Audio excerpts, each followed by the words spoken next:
चलिए, तो unit step signal की मैथमेटिकल डेफिनेशन मैंने आपको बताई थी, रिवाइज करा देता हूँ। यूटी जो होता है उसको हम बोलते हैं यूनिट स्टेप सिग्नल, और इसकी मैथमेटिकल डेफिनेशन होती है for t greater than or equal to 0 पे यूनिट स्टेप सिग्नल की वैल्यू होती है 1, फॉर टी लेस देन 0 पे यूनिट स्टेप सिग्नल की वैल्यू कितनी होती है 0।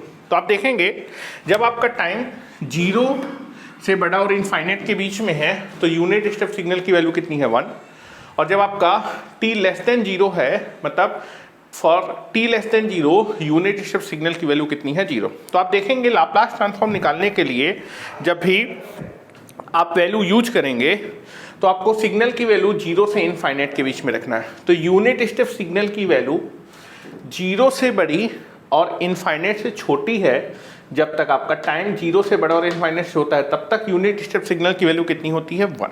ठीक है, तो आप देखेंगे कि 1 हम लोग यहाँ पर यूज करेंगे। तो this is the mathematical definition. और यूनिट स्टेप सिग्नल का लाप्लास ट्रांसफॉर्म निकालने के लिए मैंने सोचा कि मैं आपको पहले ये चीज़ें रिवाइज करा देता हूँ। ठीक है, ये चीज़ आप पढ़ चुके हैं, यूनिट स्टेप सिग्नल की मैथमेटिकल डेफिनेशन। ठीक है, तो चलिए नेक्स्ट क्वेश्चन है अपना, यूनिट स्टेप सिग्नल का लाप्लास ट्रांसफॉर्म निकालना है। ठीक है, calculate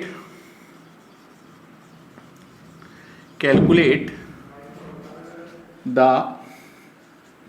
Laplace transform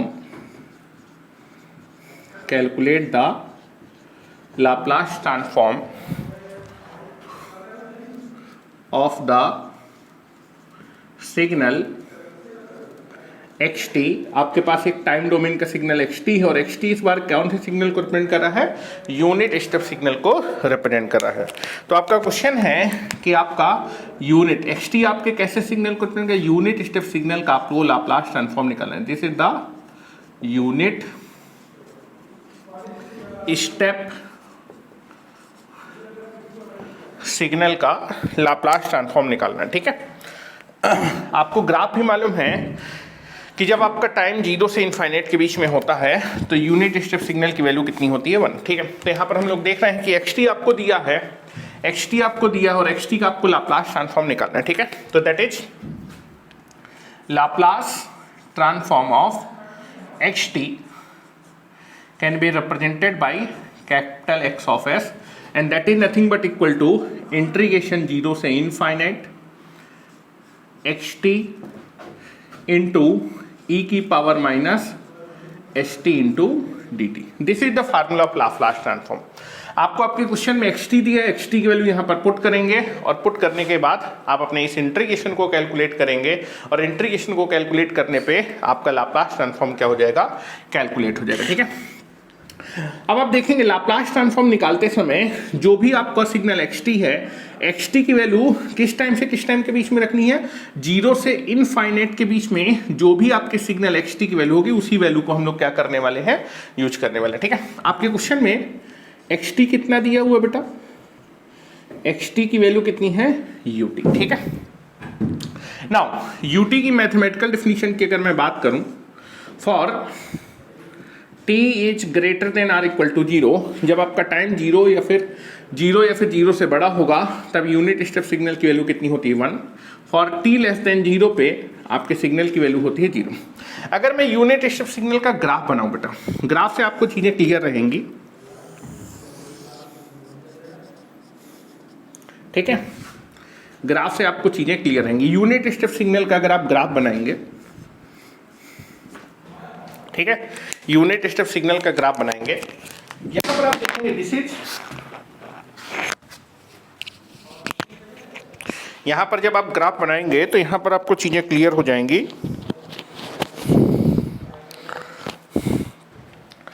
this is nothing but this is the time range, this is 0, this is the range t is greater than or equal to 0. When t is greater than or equal to 0, the value of unit step signal is 1, and this is t less than 0. This range is nothing but the t less than 0. So when t is greater than or equal to 0, the value of unit step signal, for t greater than or equal to 0, the value of unit step signal is 1. For t less than 0, the value of unit step signal is nothing but becomes equal to 0. तो जब आपका time 0 और infinite के बीच में है तब unit step signal की value बेटा कितनी होती है, 1 के बराबर होती है। ठीक है, तो यहाँ पर हम लोग जो है वैल्यू पुट करने वाले। तो this is the standard formula. आपको xt की वैल्यू दी है, xt कितना दिया ut, लेकिन आप देखेंगे जब आप लाप्लास ट्रांसफॉर्म निकालेंगे तो ut की वैल्यू आपको चाहिए होगी 0 से इनफाइनाइट के बीच में। जब आपका टाइम 0 से इनफाइनाइट के बीच में है तो ut की वैल्यू हमेशा कितनी आएगी, 1। ठीक है, तो मेरे आशा करता हूँ ये चीज़ आपको क्लियर हो गई होगी। ठीक है, तो यहाँ मैं पुट करता हूँ, ये चीज़ आप लोग ने लिख ली होगी, मेरे पास जगह नहीं है इसलिए मैं इसको मिटा देता हूँ। ठीक है, तो आप देखेंगे कि इस बार आपको आपका टाइम डोमेन सिग्नल आपको दिया है, टाइम डोमेन सिग्नल xt दिया, xt की वैल्यू मालूम है, xt की वैल्यू पुट करेंगे तो xt के करस्पॉन्डिंग जो लाप्लास ट्रांसफॉर्म है that is capital X of s आपका कैलकुलेट हो जाएगा। इस बार आपके क्वेश्चन में xt किसको रिप्रेजेंट कर रहा है, ut को। बस अपने xt की वैल्यू को यहाँ पर पुट करिए और बेटा xt की वैल्यू पुट करके आप उसके करस्पॉन्डिंग xt का लाप्लास ट्रांसफॉर्म को रिप्रेजेंट कर रहा है कैपिटल X ऑफ s, उसकी वैल्यू निकालेंगे। 0 से इंटीग्रेशन फ्रॉम 0 से इनफाइनाइट, xt की वैल्यू बेटा कितनी है, ut इंटू ई की power minus H T into D t. अब आप देखेंगे यहाँ पर लिमिट क्या है, इंटीग्रेशन टाइम, लिमिट भी टाइम के रिस्पेक्ट में। तो 0 से इनफाइनाइट के बीच में ut की वैल्यू हमेशा कितनी होती है, 1। तो आप देखेंगे जब भी आप लाप्लास ट्रांसफॉर्म निकालेंगे तो जो भी सिग्नल दिया होगा, सिग्नल की वैल्यू आपको 0 से इनफाइनाइट के बीच में, जब आपका टाइम 0 से इनफाइनाइट के बीच में होगा तो यूनिट स्टेप सिग्नल की वैल्यू कितनी होती है, 1। तो यहाँ पर मैं वैल्यू कितनी लिखने वाला हूँ, 1। तो जब आपका टाइम 0 से इनफाइनाइट के बीच में तो ut की वैल्यू कितनी है, 1 इंटू ई की power minus H T into D T. किसी भी सिग्नल में 1 से मल्टीप्लाई कर देंगे तो सेम सिग्नल आ जाएगा। तो this is nothing but the 0 से इंटीग्रेशन फ्रॉम 0 से इनफाइनाइट ई की power minus H T into D T. Now E की, अब इस इंटीग्रेशन को आप निकाल सकते हैं टाइम के रिस्पेक्ट में। इंटीग्रेशन तो एस कांस्टेंट है, तो दिस इज द इंटीग्रेशन ई की power minus A T into D T. This integration is nothing but the E की power minus H T divided by minus S. T का coefficient कितना, minus S, and limit is 0 to infinite, that is 0 to infinite. Time की limit है तो minus S को आप बाहर ले सकते हैं, तो this is nothing but equal to -1 by S into ई की power minus S into T, that is upper limit and lower limit, infinite and this is 0। Upper limit, जब लिमिट रखेंगे तो पहले अपर लिमिट रखेंगे फिर लोअर लिमिट रखेंगे। तो this is -1 by S E की power minus S upper limit minus ई की power minus S into lower limit. Infinite का जब मल्टीप्लाई एस से करेंगे तो इनफाइनाइट ही आएगा। This value is nothing but equal to -1 by S, this is ई की पावर माइनस इनफाइनाइट, और 0 का मल्टीप्लाई किसी भी नंबर से करेंगे तो 0 हो जाएगा, ई की power 0। Now this is nothing but equal to ई की पावर माइनस इनफाइनाइट हो जाएगा बेटा 0 और ई की पावर 0 हो जाएगा 1। ठीक है, तो this value is nothing but equal to, this is -1 by s and this is 0 and this is -1। और जब आप कैलकुलेट करेंगे तो यहाँ आएगा -1 और -1 जब -1 बाई एस से मल्टीप्लाई होगा तो this value is equal to 1 by s. तो यूनिट स्टेप सिग्नल का xt कितना दिया बेटा, ut। तो यूनिट स्टेप सिग्नल का जो लाप्लास ट्रांसफॉर्म है वो कितना आएगा बेटा, 1 बाई एस। यहाँ मैं लिख भी देता हूँ बेटा, ठीक है, that is Laplace transform of xt। xt कितना दिया है बेटा, ut, और बेटा xt के लाप्लास ट्रांसफॉर्म को आप represent capital X of s से। तो लाप्लास ट्रांसफॉर्म ऑफ xt जो कि कितना है, ut, जिसके लाप्लास ट्रांसफॉर्म को आप कैपिटल X ऑफ s से रिप्रेजेंट कर, जो कि इतना है 1 by s। Laplace transform of xt, और xt किसको रिप्रेजेंट कर रहे हैं, यूनिट स्टेप। तो यूनिट स्टेप सिग्नल का जो लाप्लास ट्रांसफॉर्म है वो हमने कैलकुलेट किया, वो कितना आ रहा है बेटा, 1 बाई एस। तो याद रखेंगे यूनिट स्टेप सिग्नल का जो लाप्लास ट्रांसफॉर्म है वो कितना होता है बेटा, 1 बाई एस।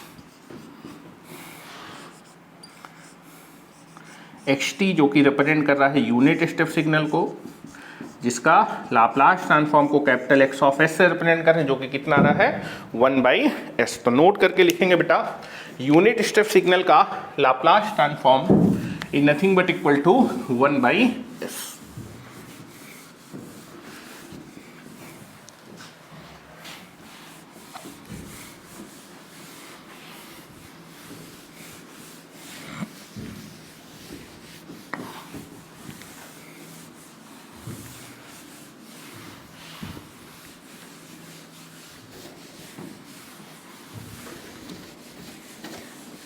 तो नोट करके लिखेंगे बेटा, स्टैंडर्ड रिजल्ट है, याद रखिएगा, दैट इज, नोट करके लिखेंगे, Laplace transform of unit step signal is nothing but equal to 1/s। Laplace transform of unit step signal is 1/s। ठीक है। तीसरा हम लोग फिर से एक स्टैंडर्ड सिग्नल की बात करते हैं, e की पावर at। e की पावर at का लाप्लास ट्रांसफॉर्म निकालने जा रहा है, स्टैंडर्ड सिग्नल है, याद रखेंगे। ठीक है। Next, calculate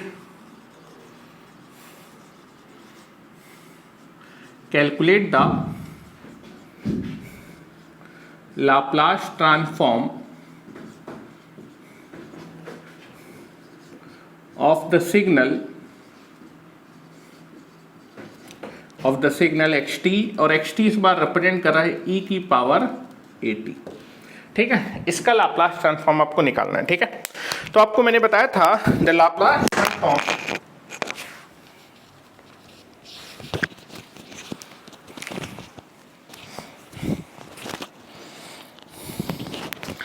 Laplace transform of a signal xt is nothing but represented by capital X of s, and that is given by the formula integration 0 से infinite xt into e की power minus st into dt। ठीक है।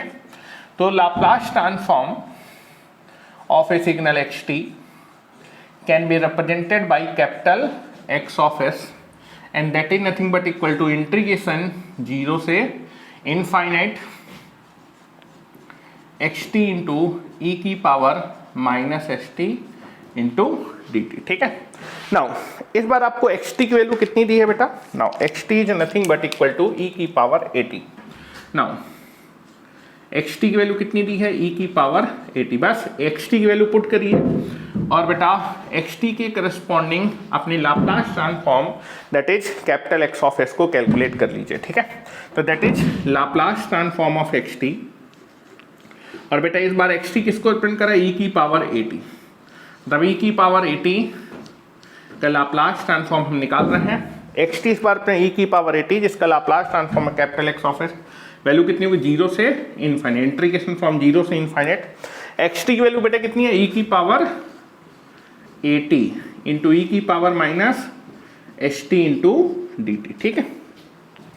अब आप देखेंगे चूंकि base आपके same है इसलिए पावर आपस में क्या हो जाएंगे? ऐड हो जाएंगे। ठीक है। तो now this is nothing but equal to, this is, चूंकि बेस सेम है तो पावर ऐड हो जाएंगे। इंटीग्रेशन को कैलकुलेट करते हैं, इंटीग्रेशन 0 से इनफाइनाइट, दिस इज e की power that is 80 minus st into dt। ठीक है। ना यहां से हम लोग माइनस कॉमन ले लेते हैं क्योंकि e की पावर माइनस 80 के फॉर्मेट में इंटीग्रेशन को निकालना आसान होता है। तो यहां से मैं माइनस कॉमन ले लेता हूं। ठीक है। और साथ ही साथ क्या कॉमन है? t भी कॉमन है। ठीक है। तो now this is nothing but equal to 0 से इनफाइनाइट e की पावर, चलिए पहले t कॉमन ले लेता हूं, a minus s into t into D T. ठीक है। Now this is the function. Now यहां से माइनस कॉमन ले लेता हूं तो रिजल्ट काफी आसानी से जो है हम लोग कैलकुलेट कर सकते हैं। ठीक है। नाउ दैट इज, यहां से माइनस कॉमन लेंगे तो दिस इज इक्वल टू 0 से इनफाइनाइट e की पावर, माइनस कॉमन ले लेंगे तो बेटा s minus a into t into D t. अब आप देखेंगे आप इंटीग्रेशन टाइम के रिस्पेक्ट में क्या कर रहे हैं तो बेटा s माइनस ये आपका कांस्टेंट नंबर की तरह ट्रीट करेगा। तो ये जो इंटीग्रेशन e की power minus A T into D t, इसका इंटीग्रेशन क्या होगा? e की power minus A t divided by minus a, यही इंटीग्रेशन होगा। तो दिस इज, इंटीग्रेशन करेंगे e की power minus A t divided by minus A, t का कोफिशिएंट है minus s minus a, limit हो जाएगी 0 से इनफाइनाइट। चूंकि लिमिट टाइम की है इसलिए s और a कांस्टेंट होती है, पूरा पूरा बाहर आ जाएगा। Now this is nothing but equal to minus 1 upon s minus a। ठीक है। s minus a, and this is ई की power minus s minus a into t, limit is 0 to infinite. पहले अपर लिमिट रखेंगे फिर आपका lower limit रखेंगे। Now upper limit रख रहे हैं बेटा -1 upon s minus a, upper limit रखेंगे तो ई की power minus s minus a into infinite and minus ई की power s minus a into 0। तो मेरे पास जगह नहीं है तो मैं थोड़ा सा यहां लिख देता हूं। This is nothing but equal to, this is, पहले हम लोग अपर लिमिट रखेंगे बेटा ई की power minus s minus a into infinite minus lower limit e की power minus s minus a into 0। और आप देखेंगे इनफाइनाइट जब किसी भी नंबर को मल्टीप्लाई करेंगे तो इनफाइनाइट होगा। तो this is nothing but equal to -1 upon s minus a, this is ई की पावर माइनस इनफाइनाइट माइनस ई की पावर 0। 0 में किसी भी नंबर से मल्टीप्लाई करें तो 0 हो जाएगा बेटा। और दिस इज ई की पावर माइनस इनफाइनाइट बेटा कितना होता है, ये होता है 0, और ई की पावर 0 कितना होता है 1। और यहाँ से आएगा 0 -1, तो यहाँ से -1 और -1 मिलकर +1 हो जाएंगे। तो this is nothing but equal to 1 upon s minus a. तो याद रखेंगे ई की power 80 that is Laplace transform of x t, और एक्स टी इस बार रिप्रेजेंट कर रहा है ई की पावर 80, जिसके लाप्लास ट्रांसफॉर्म को हम कैपिटल एक्स ऑफ एस से रिप्रेजेंट कर रहे हैं, और उसकी वैल्यू कितनी है 1 अपॉन एस माइनस ए। तो ई की पावर 80 का लाप्लास ट्रांसफॉर्म क्या होता है बेटा 1 upon s minus A, that is Laplace transform of x T.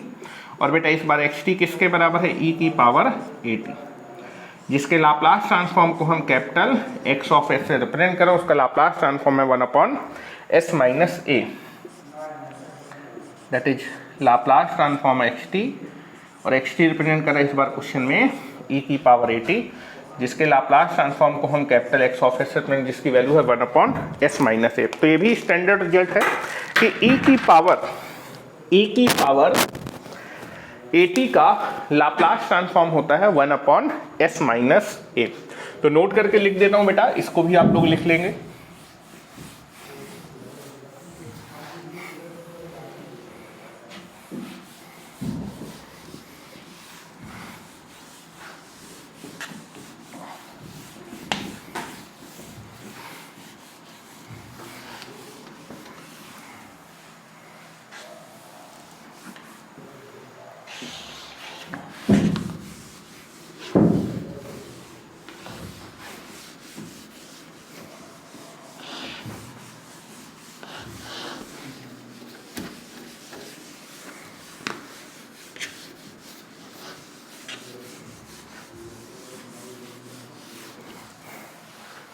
Note करके लिखेंगे बेटा,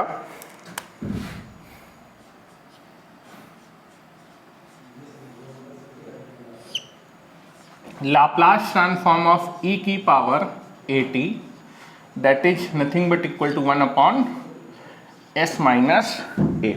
ठीक है, तो ई की पावर 80 का जो लाप्लास ट्रांसफॉर्म है वो कितना होता है 1 upon s minus A. Now this is also standard result, this is the standard result, इसको याद रखेंगे। नेक्स्ट हम लोग फिर से एक स्टैंडर्ड रिजल्ट लिख रहे हैं बेटा, लाप्लास ट्रांसफॉर्म ऑफ ई की पावर -80। ये फॉर्मूले याद होने चाहिए बेटा, अभी मैं बहुत ही आराम से आपको पढ़ा रहा हूं जिससे कि आपको चीजें क्लियर होती जाए। ठीक है, नेक्स्ट है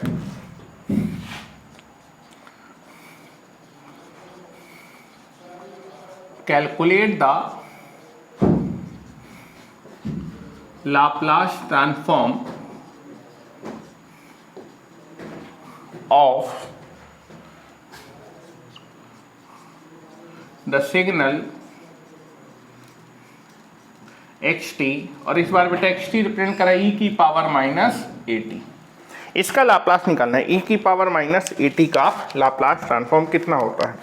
तो आप देखेंगे Laplace transform of a signal xt can be represented by capital X of s. Capital X of s किसको रिप्रेजेंट करें, Laplace transform of xt that is nothing but equal to integration 0 से infinite xt into ई की power minus st into D t. आपको आपके signal में आपका time domain का signal मालूम है, वैल्यू पुट करेंगे और आपके xt का लाप्लास कैलकुलेट हो जाएगा। आपको आपके क्वेश्चन में xt की वैल्यू कितनी दी है, ई की पावर माइनस at। आप अपने टाइम डोमेन के सिग्नल पे यहाँ पर पुट करेंगे तो xt का लाप्लास ट्रांसफॉर्म को रिप्रेजेंट करेंगे capital X of s, capital X of represent करें लाप्लास ट्रांसफॉर्म ऑफ xt। और इस बार आपके क्वेश्चन में xt किसको ई की पावर माइनस at, मतलब ई की पावर माइनस at का लाप्लास निकालना है। That is nothing but equal to integration from 0 to infinite. xt की वैल्यू कितनी है, ई की पावर माइनस at इंटू ई की power minus st into D t. अब आप देखेंगे जो कि बेस सेम है तो पावर आपस में ऐड हो जाएंगी। Now this is nothing but equal to integration 0 से इनफाइनाइट ई की पावर माइनस at माइनस ई की power minus st into D t. Minus भी कॉमन है, t भी कॉमन है, तो this is nothing but equal to integration 0 से इनफाइनाइट दिस इज ई की power minus s plus a into t into D T. Now formula है integration ई की power minus at into D T, that integration ई की power minus at into ई की power minus at divided by minus a। मैं आपको बता चुका हूँ, ठीक है। टाइम के एस्पेक्ट में कर रहा हूँ तो ये s और a कांस्टेंट है, तो ये पूरा s प्लस a कांस्टेंट का बिहेव करेगा। This integration is nothing but equal to this is integration is nothing but equal to ई की power minus s plus a into t divided by t का coefficient क्या, minus s plus a, and limit is from 0 to infinite. Now time के aspect में आपने integration तो limit भी time की है, तो s प्लस a कांस्टेंट है, बाहर आ जाएगा। तो this is nothing but minus 1 upon s plus a into ई की power minus s plus a into T, that is limit is from 0 to infinite. पहले आप अपर लिमिट रखेंगे, उसके बाद आप लोअर लिमिट रखेंगे, ठीक है। Now I can be put the upper limit, this is minus 1 upon s plus a।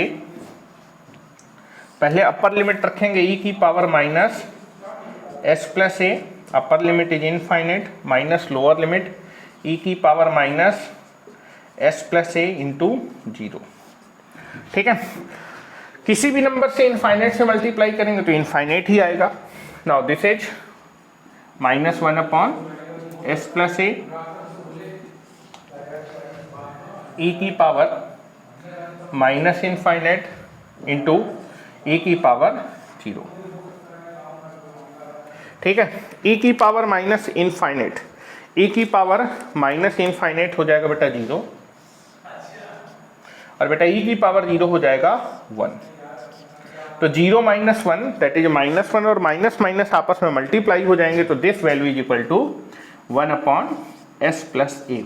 तो very very important formula that is capital X of s, जो कि किसको रिप्रेजेंट कर रहा है बेटा, लाप्लास ट्रांसफॉर्म ऑफ xt, और बेटा xt किसको रिप्रेजेंट कर रहा है, दैट इज e की power minus at।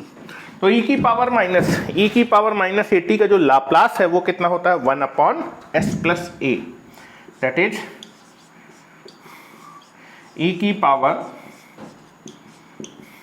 Minus at का लाप्लास ट्रांसफॉर्म होता है, that is 1 upon s plus a।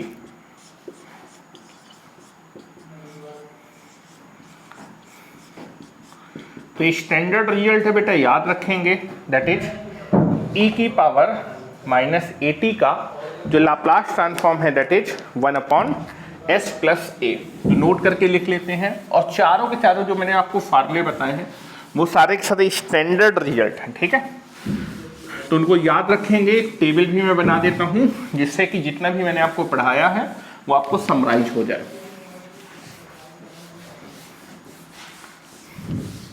और बार बार जब एग्जामिनेशन में आप देखेंगे कि आपको ये डेरिवेशन कैलकुलेट करने की ज़रूरत नहीं है, आपको डायरेक्ट दिया होगा e की पावर माइनस at, e की power at that is ut, या फिर that is a constant number, उनके लाप्लास ट्रांसफॉर्म आपको डायरेक्ट ही लिखने पड़ेंगे, ठीक है। तो नोट करके लिख देता हूं बेटा, नोट करके लिख देता हूं, that is Laplace transform of e की power minus A T is nothing but the 1 upon s plus A. This is the standard result. ठीक है, तो आज हम लोगों ने जितना पढ़ा है उसकी एक टेबल बना लेते हैं और नोट करके बेटा इस टेबल को याद रखेंगे। ठीक है, दैट इज पहला चीज हम लोगों ने पढ़ा, that is Laplace transform of A constant number. Constant number, Laplace transform of A constant number is nothing. Constant number का जो लाप्लास है वो क्या होता है बेटा? Constant number divided by S. अगर मैं एग्जाम्पल की बात करूं, फॉर एग्जाम्पल अगर आपसे पूछा जाए लाप्लास ट्रांसफॉर्म ऑफ द 2 का लाप्लास क्या होगा बेटा? 2 divided by s. Laplace transform of 6, that is 6 is a constant number, तो कांस्टेंट नंबर का लाप्लास ट्रांसफॉर्म करो constant number divided by s. दूसरा result, Laplace transform of u t, unit step signal का जो लाप्लास ट्रांसफॉर्म होता है वो कितना होता है बेटा? 1/s। नाउ तीसरा, लाप्लास ट्रांसफॉर्म ऑफ e की पावर at या फिर e की power at। Laplace transform of e की power at is nothing but the 1 upon s minus a। चौथा result, Laplace transform of e की power minus at। Laplace transform of e की power minus at is 1 upon s plus a। कोई आपसे पूछे कि Laplace transform of 5, यहां लिख देता हूं, that is Laplace transform of 1। Laplace transform of 1, तो 1 का Laplace transform, 1 is a constant number, that is constant number divided bye 1, तो 1 का लाप्लास ट्रांसफॉर्म क्या होता है? 1/s। तो ये चीजें हम लोगों ने पढ़ी है बेटा, और मैं आशा करता हूं कि जितना भी मैंने आपको पढ़ाया है वो सारी चीजें आपको समझ में आ गई होंगी। ठीक है, कल हम लोग जो है कुछ प्रॉपर्टीज पढ़ेंगे कि लाप्लास ट्रांसफॉर्म एक लीनियर ऑपरेटर होता है, तो लीनियर सिस्टम की क्या प्रॉपर्टी होती है पहले उसको समझने की कोशिश करेंगे, फिर उसके बाद 1 बाय 1 मैं आपको लाप्लास ट्रांसफॉर्म की प्रॉपर्टी पढ़ाऊंगा, और प्रॉपर्टी की हेल्प से ये सारे के सारे रिजल्ट आप बड़ी आसानी से बना सकते हैं, याद करने की आपको ज़रूरत नहीं पड़ेगी। और बेटा लेक्चर्स मैं आपको छोटे छोटे ही बना रहा हूँ कि जिससे कि आप अपने लेक्चर्स को प्रॉपरली देख सकें और प्रॉपरली नोट्स बना सकें। ठीक है, काफ़ी इंपॉर्टेंट टॉपिक है, अच्छे से पढ़िएगा। तो आज के लिए इतने ही रखते हैं। Thank you very much.